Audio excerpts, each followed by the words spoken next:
Now, Adventure Time has been on hiatus because I guess Cartoon Network has some kind of rule about having too many great shows on at a time. And since Steven Universe is back, Adventure Time's taking a break. Whatever. Now, Nina, say your thing. Oh, yeah, a fan of ours, Donovan. They exist.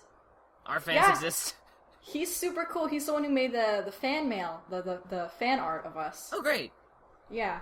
So he asked if we could talk about the episode of Clarence Dreamboat and or the episode of Steven, Coach Steven. Now, we've already talked about Coach Steven, I think twice, once when it leaked and again when it was finally aired and I watched it.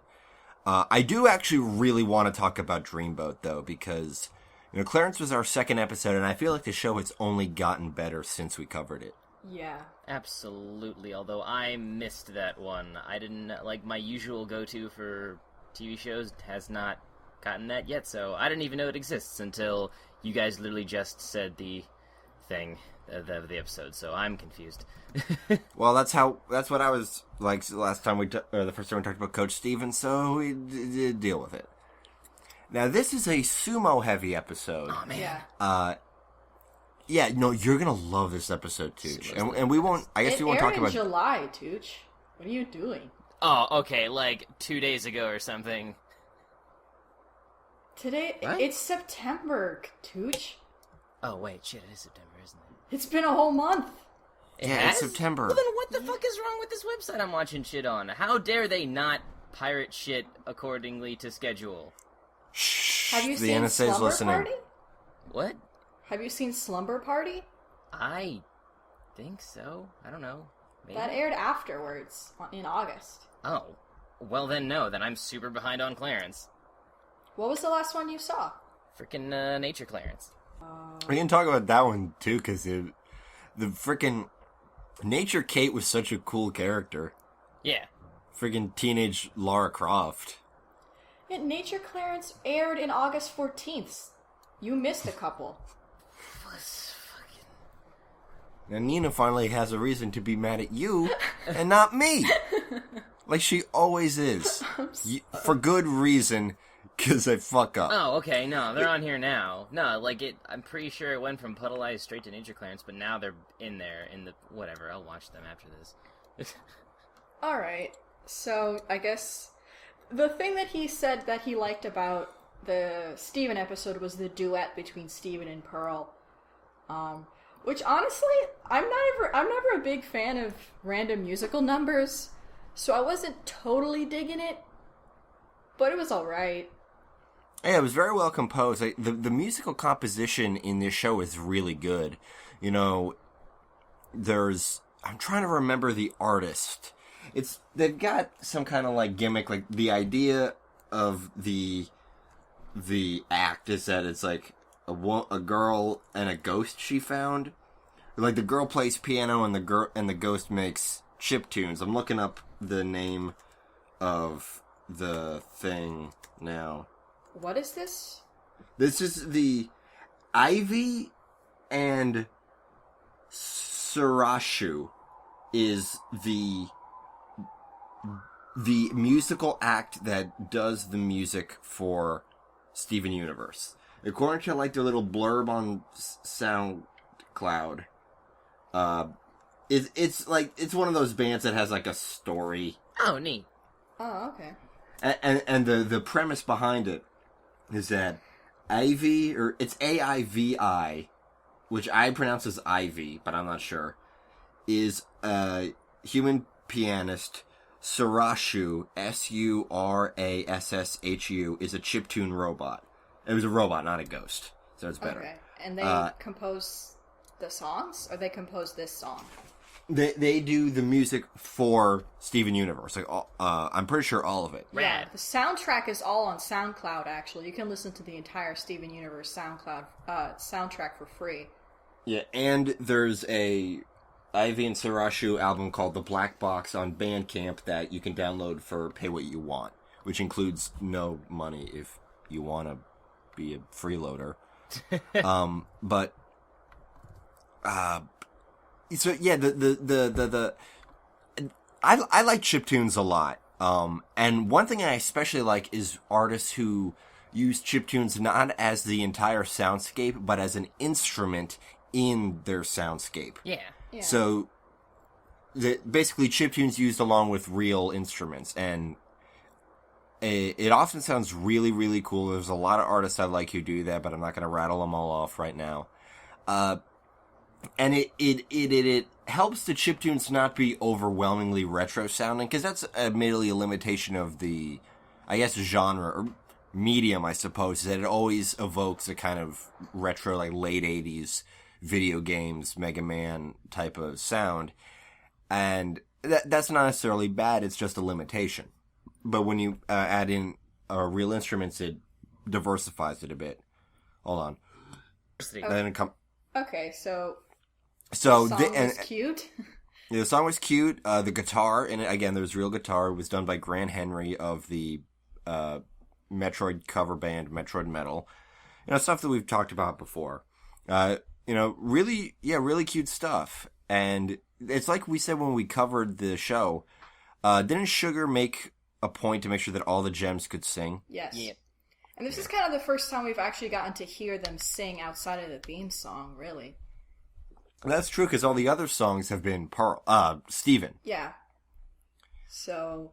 Because it's very characteristic of Steven to break into song. Oh, absolutely. Because he's this dork-ass kid. So cute. Whereas this was a bit more like musical, like a musical in nature, in that they delivered exposition through song as kind of a novelty thing. So a little odd, but we had a cool song out of it, so who's complaining? I'm Jokes, not. that's who. I love songs. And then Now, Dreamboat, yep. we won't go too much into it because Tooch hasn't seen it, but that was a pretty interesting episode. It was... Yeah? Yeah, finish. Finish your point. It was sort of the first episode where we really got like a more in-depth character study period, and it was really, I wasn't expecting it, honestly, and it really surprised me, and I enjoyed it a lot. It was a very heartfelt episode. This is something I think I mentioned in our episode about Clarence, in that, it's got characters who've got, the show has no interest in making fun of its own character. It's interested in having fun with them. Jeff has got legitimate OCD. Not like hyperbole OCD that you got all those, that you claim you have or whatever, because, I don't know. You like to clean your bathroom once a week or whatever. Yeah. Yeah. He has OCD. Like, his behavior is textbook OCD. It's not super bad, but he has it. And he has anxiety too, and that's part of what OCD is adapting these behaviors to help you cope with anxiety. And Jeff is definitely kind of a nervous kid sometimes. Yeah. And they never make fun of it. It's just a part of him as a character that's just given. Yeah. And it informs who he is. It's not a source of humor. No, it's real. I'm trying to think if there's any time when they use it as a goof, and like at his expense, and I don't think I can think of any. No, whenever a joke's at his expense, it's because Jeff did something kind of silly or didn't make the right decision or whatever. It's not because he's got these habits. It's because he sometimes thinks too highly of himself. Yeah. And in a similar vein, Sumo comes from a very poor family. And they don't make fun of that either. It's a given thing. Like Tooch, you mentioned in the episode how he just casually mentions, "Yeah, we get all our clothes from the thrift shop." Yeah. Like, I've been watching, I watched a lot of the Simpsons marathon that was on FXX, and they make fun of the poor characters a lot. Yeah. So it's an interesting contrast to a lot of the stuff we've seen for so long. But yeah, this episode features Sumo. We learned that his last name is Sumowski. So that's where that's where his name comes from. Awesome. And we probably learn his real name, because at one point I don't really know, because... Well, let me explain it, because during this episode, he's trying to build a boat for mostly to prove that he can to himself. And he's outside building a boat, and his dad comes down and says, "What are you doing, Noah?" So Noah could be his real name, or his dad could be making fun of him. Like, kind of ribbing him about that. So that's... The whole episode is about, Sumo in relation to himself and, like, how he views himself and his family, too. And, Sumo's in a huge family. And it's kind of hard to stand out. And his life is so much different from his friends. And it opens in him being in detention. And the principal, I think, is overseeing the detention. And he's telling them, you have to believe that you have potential. And you have to think you can do stuff. And you have to... And also, you have to straighten up and get it together and work hard and whatever. And, like, one of the, like, detention essays is, like, what do you want in life and how are you going to achieve it? And he decides he wants a boat.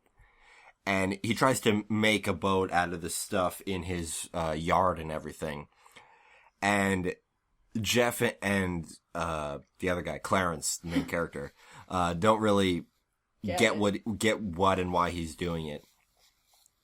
Yeah, it's just a very interesting, very personal episode from the perspective of this character, who up until now has mostly been like a joke character. Yeah.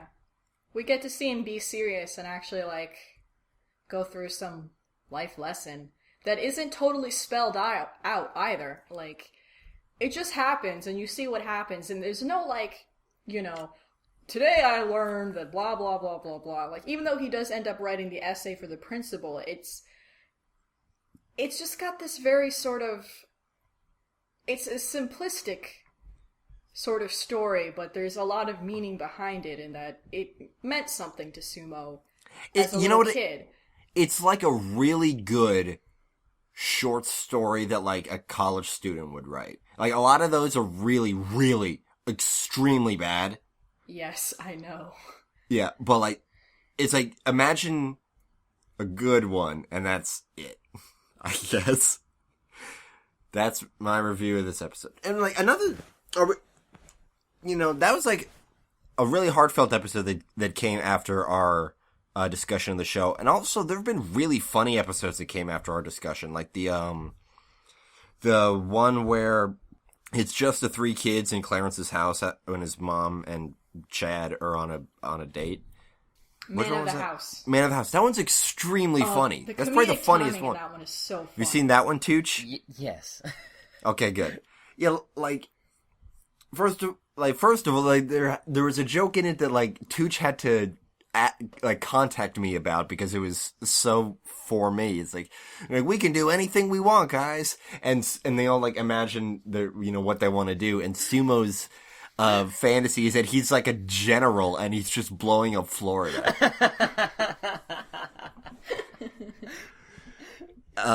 There's so much physical comedy, like them just, like, bowling with food and garbage in the kitchen.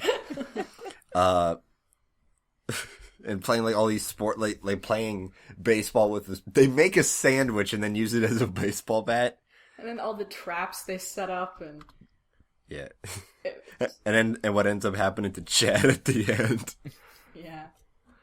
The only other thing that Donovan talked about was, he suggested this movie called You Are Umasao, and I looked it up, and it looks really cool. It's basically like an anime version of, The Land Before Time, because it's like a dinosaur movie, but anime, but with, like, talking dinosaurs in, like, dinosaur time, going through their dinosaur troubles.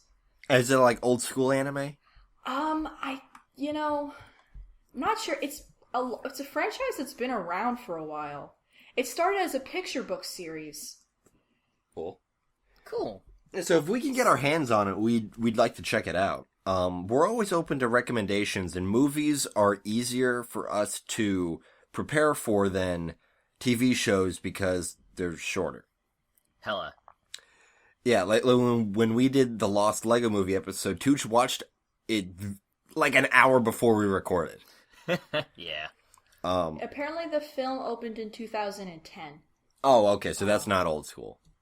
It's not old school, but it looks really cute, and they're all dinosaurs, and one dinosaur, like, he's like a Tyrannosaurus, but he gets adopted by non-Tyrannosaurus dinosaurs, and so he lives his whole life thinking that he's not one, but when he is told that he is, he's like, no, I'm not. That's my family. I saw a little clip and it was so cute. Yeah. I think we should watch it. Is there a dub of it? Is there a dub of it? I don't think so. Okay, so that'll be our first sub-only anime thing when we do it. Apparently, freelance writer Brian Swittek said the film was one of the strangest and most adorable dinosaur films he has ever seen. I love both of those descriptors, especially together. Too. Yeah. Yay! Dinosaurs are really, really great. They're the best. Greatest. Okay, so... I was just gonna say we have a couple more shout-outs. Okay. What? Mr. Awesome Potato on Tumblr said that we were a good podcast and that his followers should follow us, which was very nice. Thank you, Mr. Awesome Potato. You are a good potato. And also Samantha, aka Ellie, said that she actually used the @Toon Goons on Twitter as the first one. And she said, thank you for doing a Freakazoid episode. This podcast makes me feel like you are all my soul siblings. Ha! Weird, but I love you. Yeah. So, next week, we're going to be talking about Legend of Korra. Yes.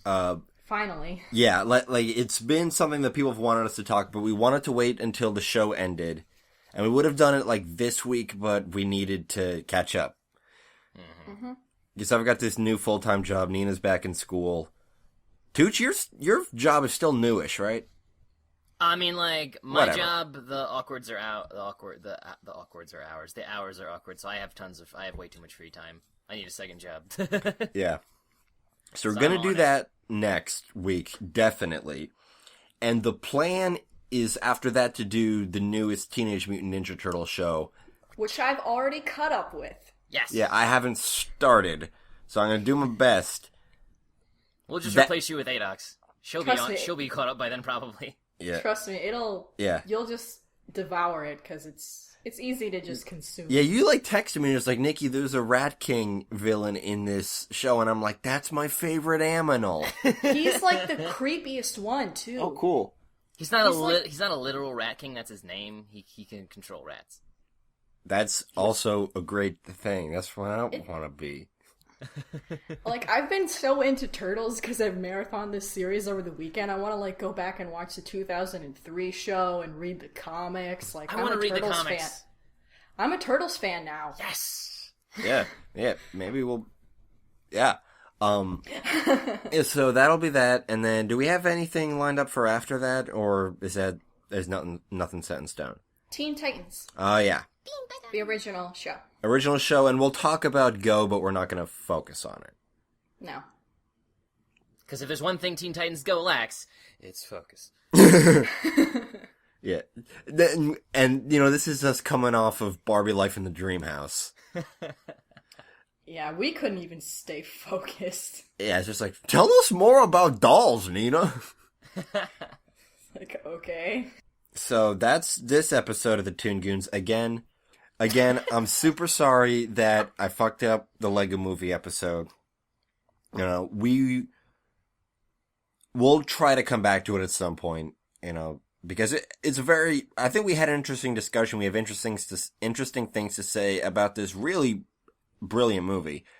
And I guess our opinions are fucking worth reviving. Shut up. Yeah. We'll let you guys know. It's not going to disappear. We're going to keep it whatever we have and, Yeah. do something with it. As always, you can find and review us on iTunes. Just search for the Toon Goons, and on all of our social media platforms, we're the Toon Goons. It's Twitter, Tumblr, and Gmail. You can follow our Tumblr for also Nina reblogs a lot of stuff, usually from like production stuff from cartoons. It's really interesting. I look forward to reading those too. Or see like a lot of production art and like behind the scenes stuff. Yeah, real insightful stuff. Cool things. Our Tumblr's cool. Nina's cool. This podcast probably cool. Yeah, we do our best. Yes. I mean, a couple people think we're cool. Yeah, we're getting there. We're getting there. And if you have any recommendations of shows or movies that you'd like us to talk about, go ahead and send it to us. Like I said in the top of the show, we really, at this point at least, only have interest in talking about shows we like. So, if we want somebody to just rip apart a show you hate, go somewhere else or do it yourself. You can do it. All you need is a Tumblr, a blog. I had to pay to find enough space to store these episodes online, so I guess you need some. You'll be fine. You'll figure something out. We actually also got 2 recommendations I forgot to mention. Adventuring Laziness said, "Can you do Rugrats and Beetlejuice?" I would actually really like to talk about Rugrats, and just to sum up my opinion about Rugrats, that I discovered long after I've watched the show at all, and that show was supposed to be about the babies, but was much more interestingly about all these first-time parents. Absolutely. Yeah, the parents were so And Rocket Power was the same thing. It's like, I don't give a fuck about any of those kids, but I would watch every episode of a show that was just Raimundo and Tito. Oh, absolutely. Yep. And like their fucking kids were background characters. And Beetlejuice, I don't think I've ever seen the cartoon. I haven't seen the cartoon, but I'm really curious to see it. The opening sequence is really The opening cool. sequence is the theme cuckoo song's bananas. amazing. Well, because it's based off of the movie's theme, which was Danny Elfman. But Yeah. I remember I just on a whim, I watched one episode of Beetlejuice, and this was actually years ago, but I still hadn't seen it in a decade or something. I don't even know. And maybe it was just that one episode, but might not hold up. Well, we might give it a shot. We'll see. Yeah. And this Put it on a list. just came to me. You know what else I want to know if it holds up is Garfield and Friends. Because I remember really liking that 15 years ago. Oh yeah, totally. Right, So we might do that. Yeah. How come We Weird might Al... do everything. I mean, we're gonna get to everything eventually. Here's a final thought I want to leave everybody with that isn't like the Disney Vault thing that we brought up last time. No, that never happened. Nope. That was in the... Okay, I'll actually bring this up again. In the last episode, in an attempt to kind of engage our fans, we asked a question. It's like, what is a property you wish Disney would, quote-unquote, release from the vault? By which I mean, finally give a proper wide DVD, ideally Blu-ray release. We all went around and our respective... My answer was Winnie the Pooh, Search for Christopher Robin, which is a movie we're definitely going to talk about. Nina's was... The Weekender, since you already picked that one. Yeah. And frankly, Weekenders is my second choice, so... Nina and I are sometimes the exact same fucking person. Mine was Pepper Ann. Yeah, so... Yeah. If there's Which anything... we should also do an episode on. Oh, 'cause that's yeah. amazing. Yeah, it's on the list. Yes. Yeah, so if there's anything you wish Disney would release, finally, and doesn't have to be a cartoon, I guess, but to But it be should germane be, to 'cause the cartoons are topic rad is... as fuck. What? I said it should be because cartoons are rad as fuck. Yeah. That's why we're here. So yeah, talk about that. Hashtag the Toon Goons on Twitter. We'll see them. Add us too, so we can see them. Nina will see them, and then she'll tell us. Oh, I'm not. I haven't really been touching the Twitter. I Oh. only get Twitter stuff when they email us. Yeah. Well, if they at you, shop talk, whatever. Okay, so that has been this episode of the Toon Goons. Thank you for tuning in. I've been Nicky. These two have been Nina and Tooch. We will continue to be Nina and Tooch. Presumably, I will Nikki will always continue to be be as Nina. well. All right. I will be until I die. All right. We'll see you guys next week. Good boy. Bye. Bye.